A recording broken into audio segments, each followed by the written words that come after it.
اللہ تعالی ہمیں حق پر استقامت عطا فرمائے۔ آیت نمبر 114 میں دن کے دونوں طرفوں میں اور ابتدائی رات کے کچھ حصے میں اللہ تعالیٰ نے نماز قائم کرنے کا حکم دیا ہے۔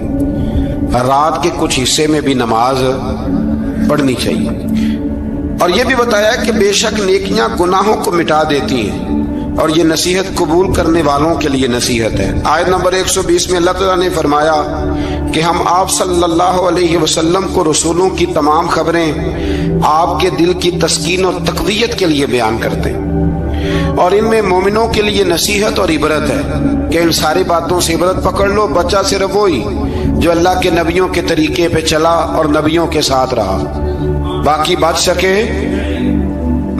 نہیں۔ اللہ تعالیٰ کی طرف سے توحید و رسالت اور وقوع قیامت کے دلائل بھی ہیں۔ آیت نمبر 123 میں فرمایا کہ آسمانوں اور زمینوں میں سب غیب اللہ ہی کے ساتھ مختص ہیں، اور ہر کام اسی کی طرف لوٹایا جاتا ہے۔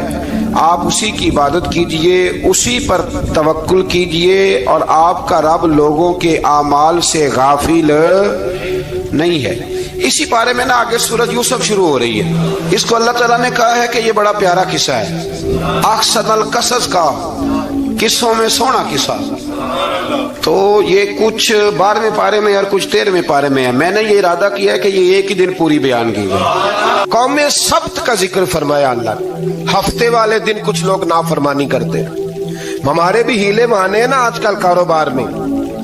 تو اسی سپارے کی آیت نمبر 65 کے اندر اللہ تعالیٰ نے حضرت داؤد کی قوم کا ذکر کیا کہ اللہ نے انہیں حکم دیا تھا کہ ہفتے والے دن مچھلیاں نہیں پکڑنی، تو وہ کہتے تھے چلو ہاتھ لگا کے نہیں پکڑنی، ہاتھ لگا کے۔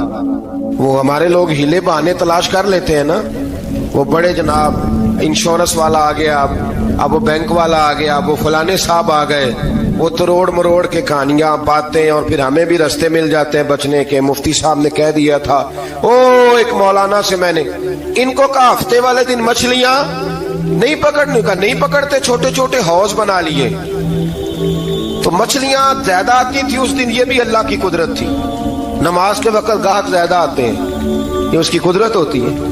تو وہ مچھلیاں حوض میں جمع ہو جاتی ہیں، یوں سمجھ لیں کہ جال انہوں نے لگا لیے ہوئے، تو جال میں وہ پھنستی رہتی تھی، حوضوں میں آتی رہتی تھی۔ ہفتے کو نہیں پکڑتے تھے، اتوار کو پکڑ لیتے تھے، تو پھر اللہ نے انہیں سزا دی۔ فرمایا تماشے کرتے ہو اللہ کے حکم کے ساتھ؟ کیا سزا دی؟ فَقُلْنَا لَهُمْ كُونُوا قِرَادَةً خَاسِئِينَ، فرمایا بندر بن جاؤ دھتکارے ہوئے۔ جو رزق حرام طریقے سے کماتے تھے رب انہیں بندر بنا دیتا تھا۔